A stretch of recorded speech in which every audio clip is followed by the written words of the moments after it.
police move to solve all the killings in a recent rash of murders in our region.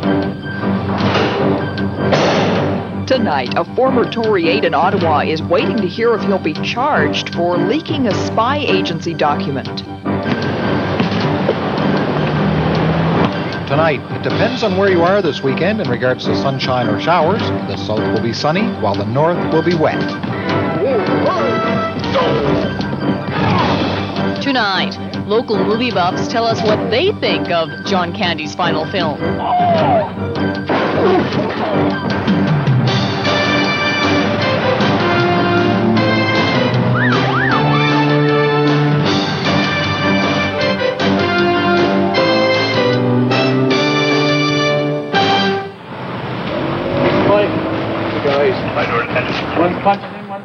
Tonight, it was a brutal crime wave that shocked many in our region. 3 savage killings within a space of 2 weeks.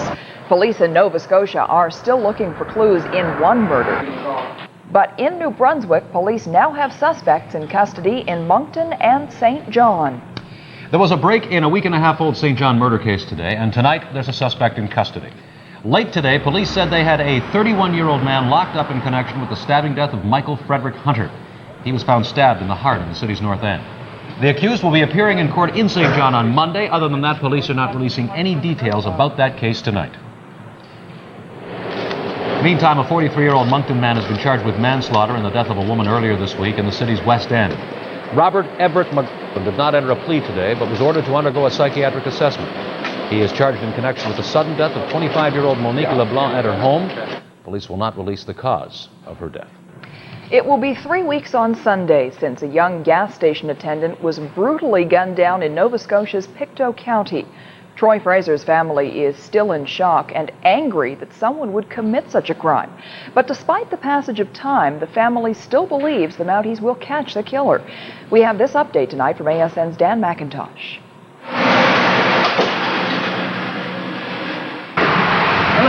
Christine Ehrenfeld works the pumps at the family gas station where her 18-year-old grandson Troy was killed on August 7th. It saddens us, but it doesn't frighten us. I'm very hurt, extremely hurt.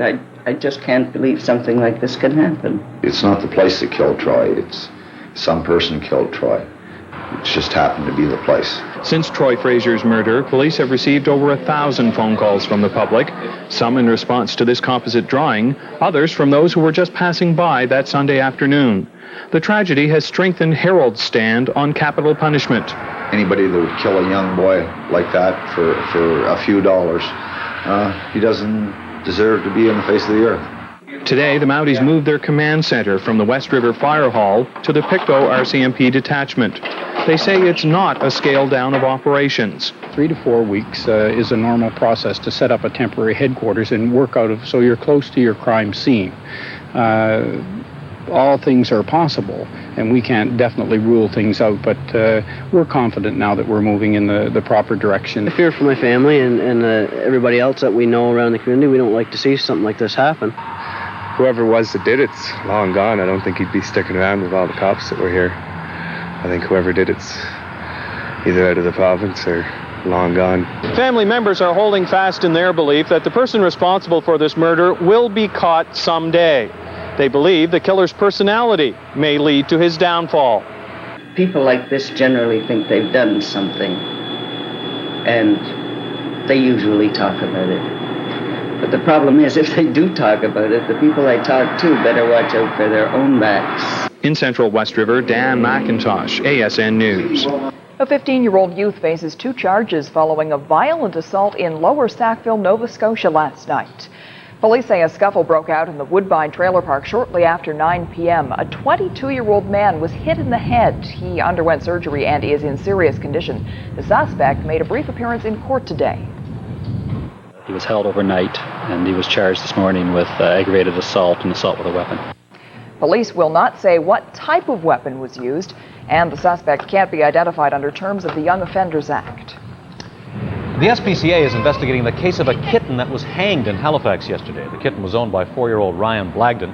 His mother, Michelle, says a witness told her a group of boys around 12 years old were responsible, and she's pressing charges. And if children are doing this now, what can they be capable of later if things like this aren't aren't followed up on. Blagden says Halifax police at first refused to act on her complaint, but she says once the SPCA investigation is complete, the police will be contacted again. Nearby neighbors are also concerned about that incident. They claim it's not the first time animals in the neighborhood have been deliberately hurt. A New Glasgow, Nova Scotia man is dead tonight following a farming accident. 69-year-old Burns Buddy Mitchell was mowing a field this morning in Sunnybray. The tractor he was driving slipped on an embankment and rolled over. Nova Scotia's financial situation is looking much better these days, and the province's Liberal government is taking credit for it. Finance Minister Bernie Boudreau says this year's deficit will be $25 million less than originally forecast. Spending cuts and increased tax revenue mean this year's provincial deficit is $53 million less than it was last year. We have dropped it from a 471 to 343, and we are now projecting, based on first quarter performance in the current fiscal year, we are now projecting a deficit for this year of 272, almost a $200 million reduction. Critics say the improved balance sheet has nothing to do with Liberal policies. Opposition members insist the stronger economy is the real reason for the improvement. Federal Finance Minister Paul Martin says Maritimers can expect more pain when his next budget comes out. Martin made the sobering prediction at a gathering of Maritime Caucus members today in Truro. Now, for their part, Maritime premiers aren't sure what Martin is planning. And as ASN's Rick Grant tells us tonight, that dour news was not what they wanted to hear. On his way out of the meeting at the Agricultural College in Truro, Federal Finance Minister Paul Martin praised maritime leaders for the way in which they trimmed their deficits. If you take a look at what these three provincial governments have been able to do in terms of efficiency, I think that the federal government can really follow that model. Martin says he plans to cut $1.5 billion from his next budget by the elimination of duplication of programs provided by federal and provincial governments. Canadians don't want higher taxes. The country has a very large debt, and it has to be serviced and reduced. Although Martin offered no budget specifics, he promised there would be no surprises, which is a worry for premiers like John Savage, who is waging his own deficit battle. Our plea is that the reductions that he finds so necessary should not be at the expense of the smaller, less well-off provinces. Once the federal finance minister decides what to cut, the bills will have a trickle-down effect. First, they'll be passed along from the federal government to the provincial governments, then to municipal taxpayers in places like Truro. However, business leaders here in this town say that even though Truro is reasonably prosperous, taxpayers here cannot afford any further tax increases or withstand any more program cuts. It's going to be very difficult for businesses and individuals to absorb more taxes. It's very much so. Okay. Program cuts are something that the government is proposing. I'm not sure that we can stand either of those. Well, it shouldn't mean more taxes. We should not be raising taxes. But McKenna, Savage, and Kelderman don't know yet what Martin will cut next year or how it will affect them. In Truro, Rick Grant, ASN News. Newfoundland Premier Clyde Wells has shuffled his cabinet. The move reduces cabinet to 13 members from 14, including Wells. Gone are veterans Walter Carter, Fisheries, Hubert Kitchen in Health, Tom Lush in Social Services, Graham Flight from Forestry, and Agriculture, and Pat Cowan from Environment. Now, among the new faces are Howard Hewlin in the new Department of Fisheries, Forestry and Agriculture, and Lloyd Matthews in Health. Labour Minister Roger Grimes moves to Tourism, and Tom Murphy takes over the Labour portfolio. And in another change, Mines and Energy merges into a new Natural Resources Ministry under former Energy Minister Rex Gibbons. A newspaper reporter is the latest to pay the price for internal problems at a New Brunswick daily. The manager of the paper was sacked earlier this week, and now a news article about the firing has landed a reporter in hot water. Here's ASN's Connell Smith with more. The Evening Times Globe is delivered to an East Side neighborhood late this morning. The paper has been radically changed over the past couple of years. Many of the most recent changes, including beefed-up local news coverage, were introduced by the recently fired Reynolds. Those changes have people talking. A lot more coverage of the arts, literature, visual arts, things like that. It's things that are important to me and things that interest me. I particularly like some of the features, the local features, columns about St. John, better coverage of the province and provincial issues. Like I thought it was great coverage of the Congrès Mondial. Sometimes it was a little close to tabloid journalism, and Elizabeth Weir did not like graphic coverage of recent murder trials.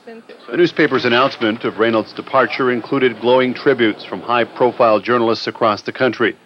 Publisher Bruce Finney is not commenting, except to say it's an internal issue. When contacted, Reynolds, too, chose not to discuss the matter. Reporter Michael Wallaschuk, who was a Reynolds loyalist, could not be reached today, but witnesses say he was suspended after directing an angry outburst at Finney. Cancellation of helicopter contract? No, not much. Longtime city newsman Tom Young has been watching affairs at the paper for years. While conceding the paper is better, he wonders if it's taking the direction the city needs. Who's it a better newspaper for? I'm not exactly sure. Small C, conservative St. John? I don't know. And there is something to that assertion. The people we talked to today give the recent changes mixed reviews. I don't know. There's not too much in it. It seems to offer more news now, and seem to be improvements in certain departments. There's no word on whether Reynolds' departure will lead to changes in the editorial direction of the paper. In St. John, Connell Smith, ASN News. And then there's this, a rare catch off the coast of New Brunswick. Commercial fisherman William Thibault of St. Edwards near Bucktush caught this ocean sunfish the other day. Now, we believe it's the first time one has been caught in this region in years, at least a dozen years. It normally lives in warmer waters. This one weighs about 180 pounds, or about 90 kilograms. Ooh, scary looking thing. Big fish. I remember catching sunfish off the dock at my parents' lake when I was a kid, and they were like this big. Yeah, little well, maybe lake that sunfish. one was a small one that they just put in a small boat or something. That would be an ocean sunfish, much bigger. Well, there is still lots more to come tonight on the Atlantic Pulse, including the growing problem of bicycle theft. Seems it's not so much the bikes the thieves are after as it is the parts. We'll have the story later on. But first, let's head over to ASN's Joanne Nugent to see what's up tonight in entertainment. Hi, Joanne. Hi, well, I've just returned from the movie theater, and that's where, of course, John Candy's last film is debuting this evening, and it's called Wagons East. And in just a couple of minutes, we'll hear what some local moviegoers have to say about the film. And we'll also see what's happening in Lunenburg, where the Chapin Festival opened tonight. But first, let's check in with ASN's Peter Coad to see what's up with the weather. Peter?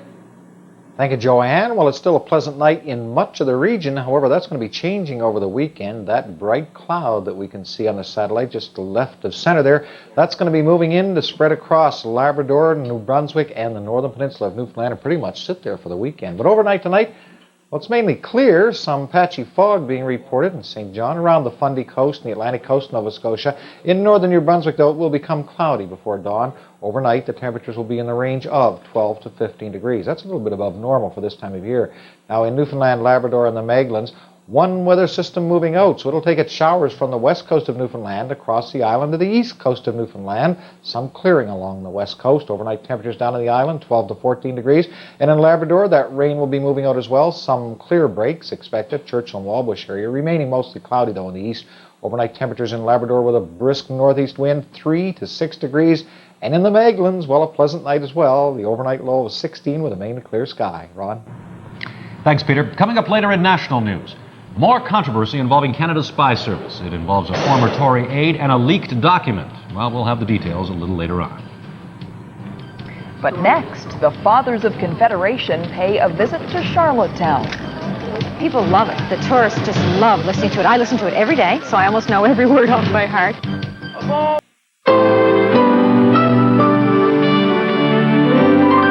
The historic Charlottetown waterfront got a big boost today from a group of politicians. Yes, but there was barely a living soul around, sort of. You see, these politicians are well over 200 years old. They are the original Fathers of Confederation, the men who got together and founded Canada. It was all to mark the birth of the Fathers of Confederation Memorial Park. It is the spot where the original nation builders first stepped ashore 130 years ago. And tonight, ASN's Dan Vio tells us it's despite the fact their reception back in 1864 was none too warm. Frankly and earnestly invite the people of the Maritime provinces to consider the political, commercial, and social advantages The crowd was receptive on the Peaks Quay Wharf in Charlottetown today, although when the real Fathers of Confederation landed here in 1864, there was no one to greet them. Everyone was at the circus performing uptown. And also at The reenactment of the events surrounding the historic meeting that turned talk of maritime union into the birth of Canada has become the hook for a 3-day festival here, to the delight of visitors and merchants. When you were back in school and you thought memorizing dates and people's names and things of that nature, and that was history, and of course that turned everybody off. But what there's been a greater sway in the last 30 years or so is social history. And that's what we're experiencing here. How the people lived, what the people were really like. People love it. The tourists just love listening to it. I listen to it every day, so I almost know every word off by heart. I think we tell a lot of people that they're coming, so we draw people to them as well as they draw people to us. Of course, Province House, where the real Fathers of Confederation met to formally talk about what Canada could be 130 years ago, will always be the heart of this city's history. But just down the street this afternoon, today's politicians were turning a new page, or should I say sod. The site where the Fathers landed will be turned into a park in their honor. The park will have all kinds of flower gardens and a common to be converted to a skating rink in the winter. There's going to be different styles of gardens in there, from formal gardens to wildflower gardens. An important aspect of it is going to be the ability to have staged events and that type of gatherings on the waterfront, which is missing right now. The festival, by the way, runs right through the weekend. In Charlottetown, Dan Vio, ASN News. Agricultural fairs are also a common fixture in communities right across our region at this time of year. It takes a little while to do this. For those wishing to show off the fruit of their labors, the fair is a perfect venue, and very little about them has changed in the last 100 years or so. What is it about the fair around here that gets everybody so excited? Well, it's an exciting time for everybody. The children play games, and we show off our vegetables. They're fairly bitter, aren't they? Only if they go too big. You think your vegetables are prize-winning? Oh, yes. Each house will take a prize vegetable, like a pumpkin or a squash or potato or beets or carrots or even cucumbers, and the biggest one will win a prize. This is a crazy quilt patch.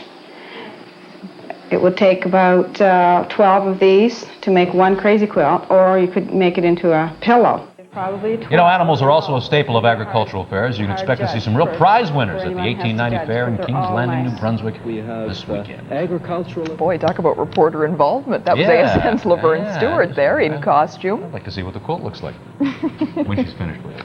Yeah. A lot of fairs going on, I guess, pretty soon. Absolutely. Here we are, end of August. It's almost September. I find that hard to believe. Anyway. All right. Well, coming up next in entertainment, the Cats in the Cradle in Lunenburg tonight, where family and friends pay homage to the late, great Harry Chapin. But first, remembering a great talent and a real nice guy. John Candy's last film opens here at home tonight. We'll tell you what local moviegoers have to say about the film. Atlantic Pulse continues. My line of work takes no time at all. Well, I'd like to prove you wrong one day, man.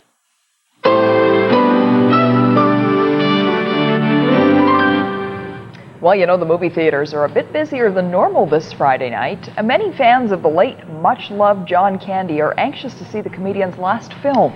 ASN's Joanne Nugent was at the local movie theater for the opening of Wagons East tonight. She joins us with more on this bittersweet Western. Joanne? Well, despite the movie's lighthearted nature, you can't help but feel a little bit sad when you watch Wagons East.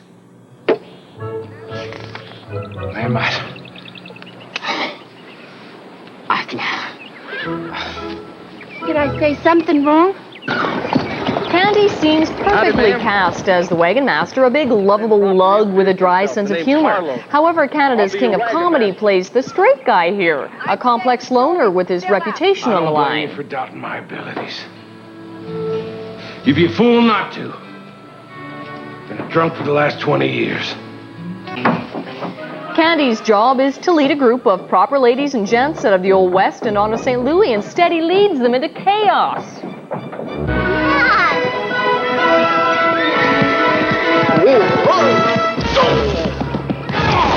Yeah. Well, what do moviegoers here at home think of this performance? In all honesty, do you think that this was one of John Candy's better movies? No, I don't. I don't think it was one of his better movies at all. But it was enjoyable. There were a few good laughs in it. Unfortunately, that theater wasn't filled. I'm wondering what you thought of the film and his portrayal of the character. Well, I enjoyed the film, and particularly his portrayal. The movie overall wasn't the best John Candy movie, but certainly wasn't the worst. So certainly worth seeing, and there's some good acting on his part. A little bit different. He reaches a little bit differently than his standard characterizations. It was all right. And you, what did you think of John Candy in this role? This role, he played his part well, but I didn't particularly like the film all that much. And of course, John Candy's Canadian Bacon will open in Canada in January. Well, if you want to be in pictures, here's your chance. The Scarlet Letter, that's the film featuring Demi Moore that's being filmed tonight in Shelburne, is looking for some extras. The casting director says they need women with long hair, 5'4" or taller, with busts no larger than 38 inches. And guys, they need you too. If you are between 5'8" and 6 feet tall with a chest size between 38 and 42 inches and a waist that's 36 inches or smaller, then you've probably got a good chance of getting a part. Now, having a beard will also give you a little bit of an edge. And casting agents are also looking for Native Canadians with very strong features. Now, the general casting call will be in Shelburne next Thursday, that's September 1st, from 2 to 5 in the afternoon. And Atlantic Canada doesn't only attract the big movie stars, it also attracts an awful lot of international musicians. And tonight, one of those musicians by the name of Steve Chapin has brought his family to Lunenburg. Yes, he's Harry Chapin's brother. And tonight, the annual Chapin Family Festival is underway.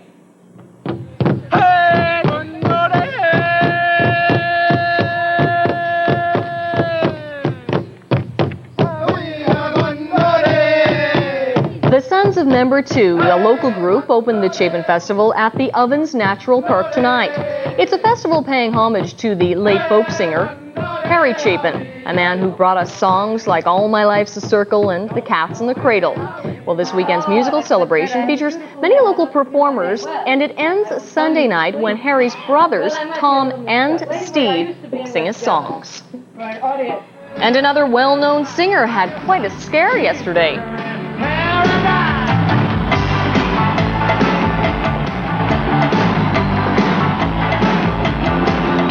Jimmy Buffett had a close call when he tried to land a seaplane near a Massachusetts island. The aircraft hit a wave and it flipped. Buffett, best known for his song Margaritaville, he is fine tonight, but he is shaken. He was rescued by a boat. And get ready for some theater of the mind here at home. I beat my bear! The Fourth Atlantic Fringe Festival, a celebration of alternative theater, officially opens in Halifax on Monday, and shows will be starting on Wednesday. More than 250 performers stage an eclectic mix of stage plays, interpretive dance, and performance art. The Fringe Festival will be the first event to make use of the Paramount Theatre on Barrington Street in more than about 6 years. There are several locations, of course. The Khyber Cafe and also the church on North Street will also be playing host to more than 40 shows, Ron and Cindy.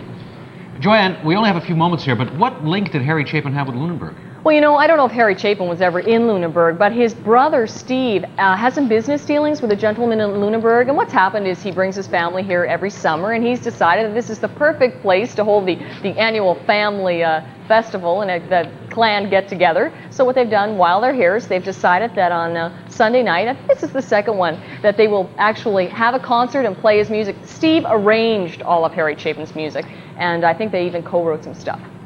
Okay, Joanne, thank you very much. You're taking a long weekend, aren't you? I sure am. Hey, I'll be back on Tuesday night, though, and Mark Schultz will be here on Monday. And he recently went to Los Angeles to talk to Melanie Griffith about her movie Milk Money, and he'll have that report on Monday night. Oh, sounds good. Mm-hmm. Well, you have a good one, Joanne. I sure will, and I'll see you guys on Tuesday. You bet. Well, still ahead tonight. Mark's still talking about that trip to Los Angeles. I know. He was a little awed by Melanie Griffith, yes. I think. Yes. Well, still ahead tonight on Atlantic Pulse. Ooh, Tabloid Tales. Tonight, a story that brings new meaning to the term hammerhead, and how one boss wound up locked in the bottom drawer. True. But next, the weekend weather forecast. ASN meteorologist Peter Coad will have all the details when Atlantic Pulse continues.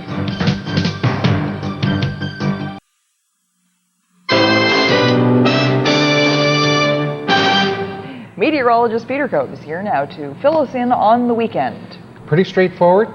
Get out of it real quick.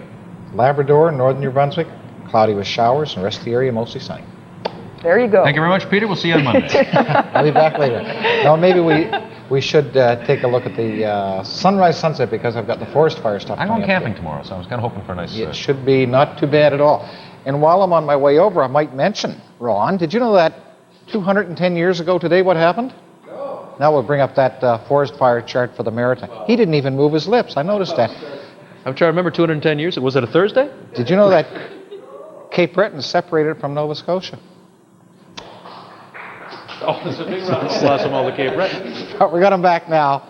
Now we'll take a look at the forest fire chart, and I think I slipped back past the Maritimes one. We'll see in a second. Labrador is in the low category, and in Newfoundland, 3 areas in the extreme. Southwestern Whites Bay, Jackson Arms South, around the Windsor, Grand Falls area to the west, and also in the Clarenville area. Now, there are some showers moving across the island, but not too rapidly. Now, I won't be surprised if we see that again. In New Brunswick, we've got an area still in the extreme in the northeast. The province pretty much split between moderate to high. Nova Scotia generally in the moderate category, but we've got parts of Cape Breton County in the high, and Prince Edward Island is in the high category. Now we'll take a look at what we just saw there. My computer backed up, but it didn't really. Now we'll go to the big picture, the big satellite. What we'll notice on this is Hurricane John, which was quite an intense hurricane, passed well south of Miami. It's on its way across the international date line now, where it'll assume a new name and be called a typhoon. But the intertropical convergence zone, pretty active in the Pacific. Now we'll take a look at the jet stream in our area. Most of Canada finds itself on the cool side of the jet, so seasonable temperatures in the more populated areas, and that includes Atlantic Canada. Rather cool, though, in Labrador, I might say. Now, 24 hours from now, by Saturday evening, we'll have the disturbance moving into Labrador with its rain stretching itself out across New Brunswick with its showers, while the rest of the Maritimes and Newfoundland continues on the sunny side of the street. 48 hours from now, by Sunday evening, that'll just stretch itself right across the northern peninsula of Newfoundland and New Brunswick. Nova Scotia and PEI should remain mostly sunny, as will most of southern Newfoundland. The rest of the area, lots of rain. And it all slides down over everybody by Monday. Go back 24 hours on the satellite. Weak disturbance moved through with some scattered showers, not much, and that's what's moving across Newfoundland right now. But this is the next front moving in, as I showed on the map just a second ago. That'll be spreading itself out across the region. So the forecast for the Maritimes tomorrow, some sunny breaks in the morning in New Brunswick, becoming overcast by afternoon, showers developing, while Prince Edward Island and Nova Scotia remain mostly sunny, although there will be some low cloud and fog in the morning that'll burn off. Southwest winds, afternoon temperatures of 20 to 25 degrees in Peters Pick tomorrow. Pugwash, you'll have a high of 25 degrees, some cloudiness in the morning, but some sunshine by afternoon. For Newfoundland, Labrador, and the Maitlands, we'll push that cloud out of Newfoundland. Sunshine by afternoon throughout the region. It'll be starting sunny on the west coast. Afternoon temperatures 18 to 22. Maitland sunny and 21. Labrador, some sunny breaks, but then it's going to become cloudy once more. Rain moving in by the afternoon, spreading across the area tomorrow evening. Afternoon temperatures tomorrow about 14 to 18 degrees or so. Now, the outlook for the Maritimes, as I say, the cloud and the showers sit across New Brunswick on Sunday, sunny to the south, moves down to cover all areas on Monday, and then back to fair weather but cooler on Tuesday. For Newfoundland, similar story. The northern peninsula keeps the cloud on Sunday, the rest south. The south will continue sunny, cloudy with showers both Monday and Tuesday. And for Labrador, it looks like a rather wet weekend. Showers and then periods of rain and cooler by Monday. Now we'll take a look at the sunrise and sunset for Wabush, St. John's, and Goose. So, as far as your camping run, stay in the south and you'll have the sunshine. Key West is okay then. Don't go Cape that far. Sable's a good place too. Cape Sable? Yeah, Good. Well, that's dandy, because it's the last real weekend last weekend of August. Yeah. Okay. So I'll go away and come back later. Okay. Is that what you were going to say? Yeah. You handled it. Thank you, Peter. In tonight's ASN Business Report, Nova Scotia's Economic Renewal Department is coming down to the wire in its bid to keep an Ultramar Refinery in Eastern Passage open. The government's trying to get a submission ready for the Federal Bureau of Competition Policy by today's deadline. When it took over Texaco's Atlantic Canada assets in 1990, Ultramar promised to keep the refinery open until 1997, but now it says the plant could close by mid-September. On the stock exchange floors, a good day in Toronto, the TSE 300 Composite Index went up another 48 points. And for the second time this week, the New York stock market soared in very active trading. The Dow Jones Industrials shot up 51 points. On the precious metals markets, gold closed today with a loss of 50 cents. It stands tonight at $382.75 American or $524.29 Canadian. Silver also down today, closing at $7.15 Canadian. And the Canadian dollar closed this week just a fraction short of the 73-cent U.S. mark. Well, still to come tonight in world news, the U.S. announces new and tighter sanctions against Cuba. And the latest public opinion polls in Quebec show the Liberals and the Parti Québécois neck and neck. But first, more controversy involving Canada's spy agency. We'll have the details when Atlantic Pulse continues.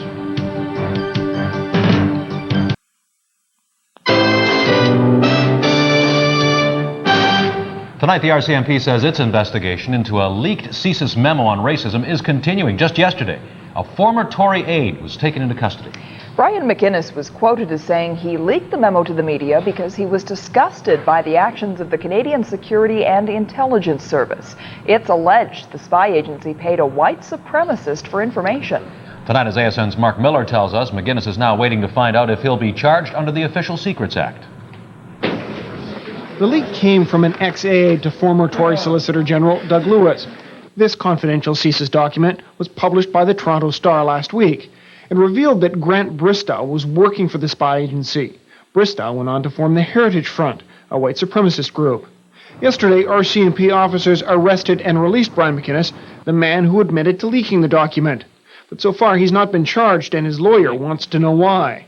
What I'm just getting at is it seems to me that there seems to be a general public interest in knowing what was going on at CSIS and with the government, and that the true facts should be seen there, and we shouldn't focus on who a particular journalist's source is, but really the content, not the messenger. This author wrote a book on CSIS. Richard Claroux believes the RCMP investigation and yesterday's arrest are an attempt to deflect attention away from CSIS and its involvement with Bristow. They want people to start talking about the leak, if you want, Brian McInnes. And the more they can have people talking about McInnes, the less people will be talking about CSIS. The Jewish community group B'nai B'rith says the real story is in the Heritage Front and its relationship with CSIS. That if the allegations are true that over $250,000 has been paid to Mr. Bristow, and that those funds were used either directly or indirectly for the benefit of a neo-Nazi group, obviously we're outraged that Canadian taxpayers' dollars would be used for that ultimate purpose. And CSIS wasn't commenting today. The RCMP would only say that their investigation is continuing. As for the role of CSIS in the Heritage Front, that will be the subject in the coming weeks of at least 2 government committee investigations. Mark Miller, ISN, Ottawa. Crusading New Democrat Member of Parliament Sven Robinson says Canada should intervene in the Cuban refugee crisis. Robinson is back in Ottawa tonight after spending a week in Cuba observing the frantic exodus of thousands of islanders. He blames the crisis on U.S. President Bill Clinton and the long-established American economic blockade of Cuba. Robinson is calling for Canada to get Cuba and the U.S. to negotiate an end to the problem, saying Canada could act as a go-between. There's a massive human tragedy which is unfolding before our eyes in Cuba. It's a direct result of the United States policy, which is disastrously wrong, and Canada can't simply stand by and watch in silence. Meantime, tonight, new and even tighter restrictions are in force against Cuba. Today, the Clinton administration formally announced the new guidelines, among them eliminating virtually all charter flights between Miami and Havana and cutting off wire transfers of money from Cuban Americans to their relatives in Cuba. The new guidelines are effective immediately. In the Quebec election campaign, the 2 party leaders will be spending the weekend preparing for Monday night's live television debate. And tonight, as ASN's Tracy Madigan tells us, results of 2 new polls are highlighting just how critical it will be for Premier Daniel Johnson and Jacques Parizeau each to make an impressive performance.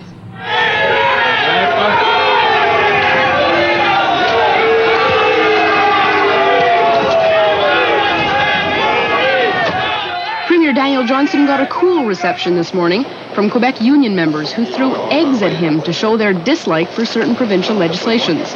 The Premier had to borrow a jacket to wear during his press conference with the Mayor of Montreal. I want to be extremely clear. I do not intend to give in to violence. Meanwhile, a poll released today says Johnson is losing support and the leader of the PQ is gaining. The widening gap leaves the PQ with 49% support and the ruling Liberals with 44.5%. The ups and downs that are shown in the last few weeks of polling only reflect the ups and downs of the campaign itself. This pollster says if Parizeau plays it safe, he's on his way to winning 86 of Quebec's 125 seats, because he's now addressing what Quebecers want to hear about, good government. Mr. Parizeau stopped talking about sovereignty. And as Mr. Johnson, what he did wrong probably is more important. Johnson is still seen as wishy-washy. Many people say he simply lacks the charisma needed to sustain popularity over a 7-week campaign. But the poll had one piece of good news for Johnson. It says that overall support for sovereignty continues to drop. It now stands at 40.6%. And in a completely separate poll, very different numbers on popularity. A decimal poll puts Parizeau and Johnson neck and neck at 41%. The numbers are different because first the sample is different. The pollsters aren't surprised by the discrepancy. They say the way the questions are worded and the size of the group polled can make a world of difference in the results. The leaders, meanwhile, are not too concerned with polls today. They're spending the next few days preparing for Monday's crucial televised debate. Tracy Madigan, ISN, Montreal. Tonight, police have arrested a suspect in the shooting deaths of 2 officers in St. Paul, Minnesota. Police Chief William Finney says the suspect was found covered in camouflage gear. He had received several bites from a police dog. Police say they're unsure if there's a second suspect, but they're still searching tonight. The first of the 2 policemen to die was shot and killed this morning when he approached a sleeping man in a car. The second officer, a canine officer, was gunned down searching for the suspect wanted in the incident. His police dog was also shot and killed.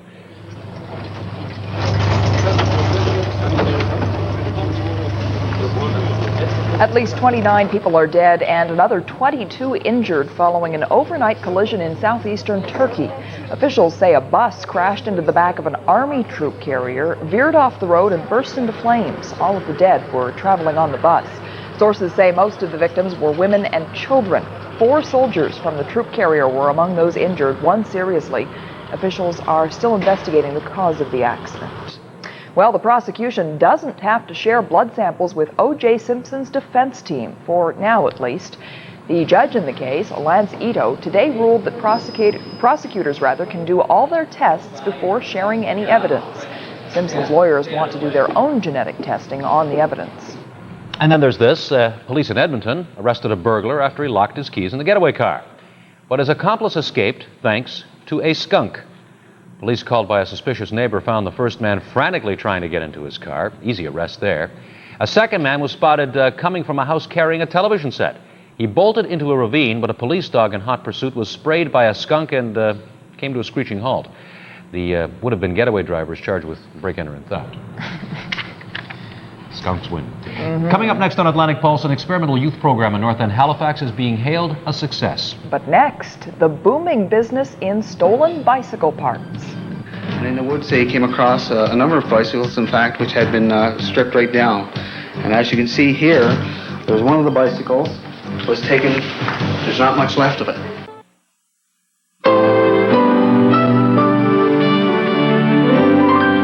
Anyone who owns a bicycle, and there are a lot of us out there, knows how expensive they are. They are quite an investment, and they have to be protected with locks and other security measures. And that is because summertime is bicycle theft time. There is a big black market in stolen bicycle parts. In the greater Moncton area, for example, bikes are being stolen and stripped of any and all valuable parts and components, and then what's left is being dumped in wooded areas. Well, recently, 14 stripped bike frames were found in the woods in the city's north end, and tonight, as ASN's Peter Ryan tells us, that has bike owners concerned. One customer had his bike on his car rack on the back of his car, and he had his frame attached to the car rack, right? But they came and opened his quick release lever here, and dropped both of his wheels right off know, it's as easy as that. And the wheel's off, and you know, you're talking a couple $100 just for that. And then they take the back one, and then also your seat and seat post. They just flip the lever and out it goes. I mean, that's what, 4 seconds it took you? Yep. And you know, for this one gentleman had a real nice mountain bike, and it was about $700 to replace it. And the insurance companies are actually fed up. Majority of your insurance companies now is $500 deductible now. Is that right? It used to be $100, now it's $500. And I noticed you got your lock, and as you said, you were going to take good care of the bike. Well, yes. I mean, the lock only costs anywhere from $10 to $20. And when you pay over $500 for a bike, it's worth it.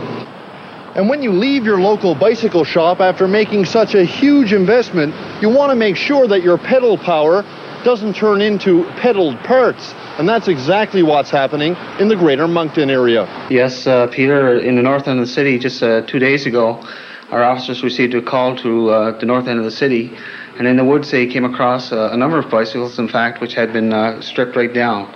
And as you can see here, there's one of the bicycles was taken. There's not much left of it.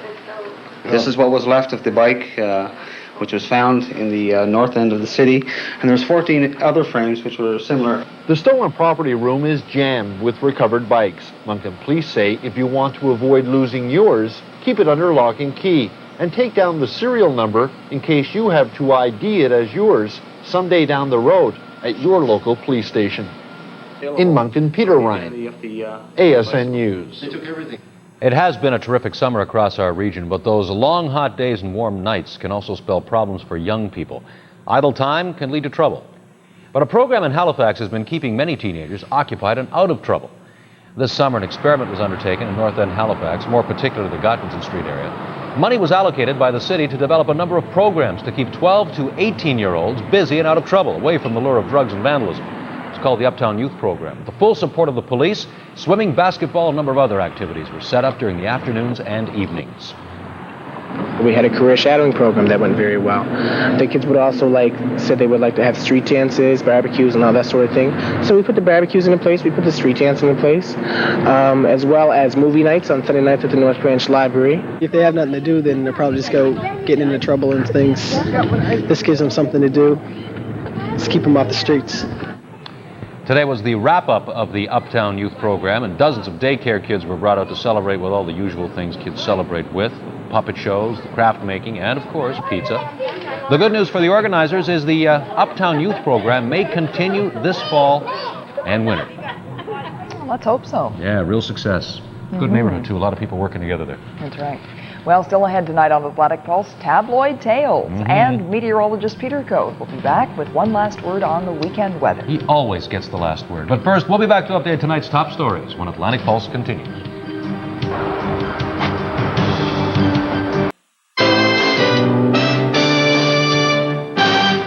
Updating tonight's top stories now. A man will appear in court on Monday in connection with a murder in St. John last week. The body of 29-year-old Michael Frederick Hunter was found in the North End home. He had been stabbed in the heart. Police have a 31-year-old man in custody. And an advisor to former Tory Solicitor General Doug Lewis has admitted leaking a secret document to the media. Now Brian McInnes is waiting to see if he'll be charged. The document reveals that CSIS may have spied on the media and indirectly helped fund the Heritage Front, a neo-Nazi group. Our buddy ASN meteorologist Peter Coad is back with us again for a quick update on the weekend weather. Pete? Well, rain will return to Labrador later in the day tomorrow, and showers to New Brunswick, but elsewhere mostly sunny. Thank you, Peter. It has been a wild and hairy week for the breakfast television crew, much like it's been here, but it's nothing compared to what they've got lined up for us next week. So let's check in now with Kurt, Liz, and Mark to see what they've got lined up on Monday. Oh, hi. Happy Friday night to you. When the weekend's over, we'll be back. And we're going to have some Italian ice cream to enjoy, as well as plan our wardrobe for the fall. Help. Yeah. Also, Bob Ottenbright, he'll be here, and Tracy with fitness. Yeah, and we're going to got our new contest really gets rolling. That's a wicked with City contest. Streets, it's great. Mark Schultz just wrapped up his week here on Breakfast Television, filling in for Scott Boyd, and Scott Boyd's back on Monday, isn't he? He's back on Monday. He's ready. He's prepared. He's rested, and he's ready to be nutsy. He's going to be at the Fleet Diving School. Ooh, good stuff. Fun. Good stuff. Yeah. He's getting a soaker. Getting a soaker. Have a great weekend, Mark. Same to you. It's been a pleasure to hang out with you for a week. Have a great weekend, Liz. Same to you. Have a great weekend, Kurt. And to you, Mark. Have a great God weekend, bless you, Liz. guys. Bye. Bye. Sounds like the Waltons or Yeah, it something. did. Good night, John boy. And Mark's going to be here on Monday night. That's right. Yeah. Coming up tonight here on ASN, our late movie presentation. Tonight it's the drama The Dead. And that's coming up in half an hour right after Cats and Dog, which is next. You know, it seems like it's been weeks since we traveled this way before, weeks since we delved last into the pages of those seamy tabloids to pick out the more outrageous but undoubtedly true tales. Well, Ron, it has been weeks, about 5 weeks since we did Tabloid Tales. Well, there you go. So let's get right to it, and tonight we begin with a couple of stories of how not to get ahead at the office. Like, you shouldn't lock your boss in a filing cabinet for a couple of days. You see, one Friday, Secretary Carolyn Anders got fed up with all her boss's constant sexual taunts, so she picked him up and pitched him into a file cabinet drawer, kicked it shut, and left laughing. By the way, her boss, Barry Humer, he's only 3 feet tall.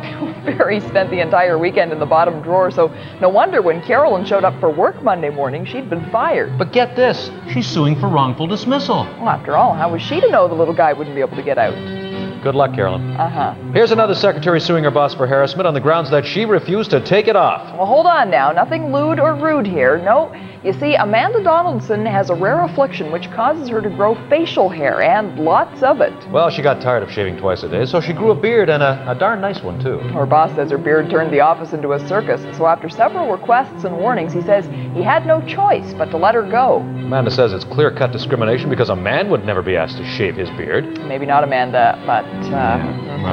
Well, all those workplace lawsuits could give you a real headache, but here's a guy with a surefire cure. Yep, every time Brent Pringle gets one of his skull-shattering migraines, he whacks himself on the head with a rubber mallet. It works every time. He gets a noggin thumper, too, and that's about 3 times a week. Been doing it for years now. He's been arrested and locked away as a possible mental case, can't imagine why, and he's been banned from restaurants. His family has come to accept Brent's bizarre pain-killing method. It works, so what the heck? You ever wonder if old Brent ever figured out his hammerhead cure might work because the pain from whacking himself on the head is worse than the original headache? Our cameraman Lee Cooper does that all the time. Talk about a headache. Try to figure this one out.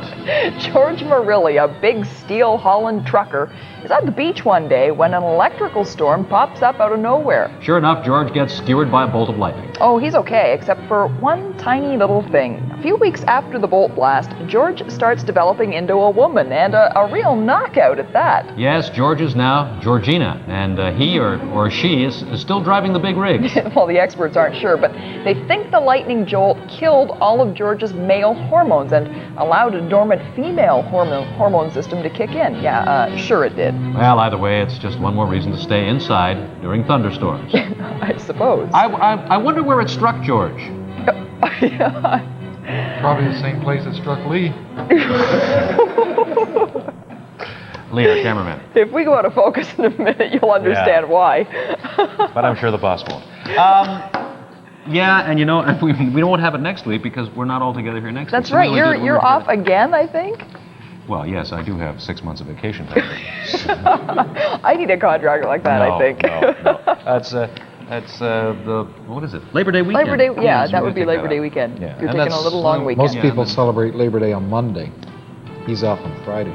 And Monday. It's not Friday. Have a great, great weekend. We'll see you on Monday. Bye-bye. Stay out of the lightning.